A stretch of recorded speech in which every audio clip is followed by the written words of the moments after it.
Order.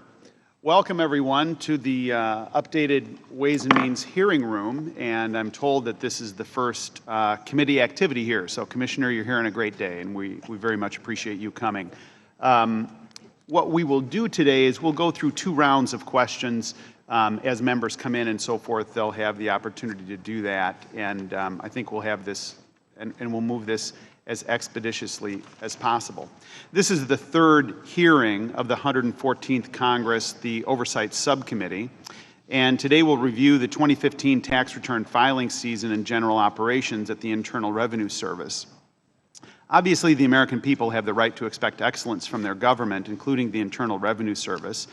This is a standard that's familiar to ordinary Americans every day in their jobs and their family lives, and it's a standard that's especially important in light of the tremendous power that they've delegated to their government to perform key functions and administer them fairly and effectively. Last week, the House of Representatives passed the Taxpayer Bill of Rights to make those rights of individuals the law when they deal with the IRS, and one of those rights is the right to quality service. And unfortunately, many taxpayers didn't receive quality service this filing season. Many didn't receive any assistance at all, and today, one of the things that we'll discuss is why. For the filing season 2015, the IRS reported that only 54% of taxpayers who called the agency were able to talk to a live assister, and by April, the IRS estimated that the telephone level of service was less than 40%. Keep in mind that the IRS's goal for customer service is 80%. Those who could get through at all had to wait an average of 34 minutes, over 15 minutes longer than last year, and the number of abandoned calls increased by 1.3 million. The IRS also reported that as of April 8th, the number of what are known as courtesy disconnects, which is a nice way of saying that the system automatically hangs up because the wait time would have been too long, it actually reached 5 million. The IRS has blamed the decline in customer service on budget cuts, and that's a premise that we're here to discuss. I think that's the focal point of our discussion today, and that's a premise that I personally challenge. I am of the view that it was the IRS who cut customer service, but we'll have an opportunity to discuss that in further detail. The amount of money that Congress appropriated to the IRS for taxpayer assistance was the same as last year, but the service was decreased drastically. In fact, the Commissioner said that taxpayer assistance this year was, quote, abysmal. So what happened? The IRS made the decision to move money away from taxpayer assistance. The IRS has access to its user fee account, which includes fees collected for various IRS services. Last year, the IRS spent $183 million of its user fee, or 44% of the total user fee account, on taxpayer services. But that didn't happen this year. This year, the IRS only plans to spend $49 million in user fees on taxpayer service. That's $134 million less than last year. That's a 73% cut.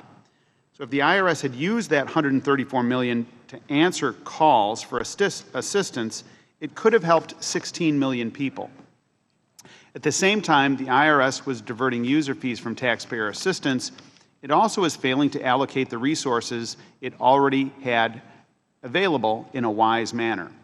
For 2014, the IRS spent $60 million on performance bonuses for employees. And in recent years, bonuses have also been paid to more than 1,000 IRS employees who were delinquent on their own taxes. Fiscal year 2014 bonus money could have been used to answer 7.2 million additional taxpayer phone calls. The IRS also spent $23.5 million and over 491,000 hours on union time in 2014. That could have been used to answer nearly 2.5 million calls. The IRS recently hired an expensive law firm to conduct litigation activities, with some lawyers on the account billing the U.S. government at over $1,000 an hour. This makes no sense to me, since taxpayer money already goes to pay the salaries of IRS and DOJ attorneys who'd be able to perform these duties. The IRS gave the law firm a $2.1 million contract, and that money could have instead helped 252,000 people resolve their tax filing questions. The IRS has also complained specifically about the impact of budget cuts on its enforcement resources, characterizing them as a tax cut for tax cheaters. But the IRS could increase its enforcement budget by over $100 million every year through third-party debt collectors using the authority it has under current law, which is widely used in other aspects of the federal government. Sequestration has forced everyone to do more with less and make tough choices, but I'm concerned that the IRS, by its own admission, is saying let's do less with less. And the IRS's choices, and I would argue that they are choices on how to allocate resources, have been deeply disappointing. They don't meet the reasonable expectations of the American people, and I am of the view that the IRS needs to do better. Finally, there's another issue that continues to be a matter of serious public concern, and that is the IRS auditing someone because they don't like someone? Through this committee's investigation of IRS targeting, we found that senior IRS employees defied internal safeguards to decide who should be audited.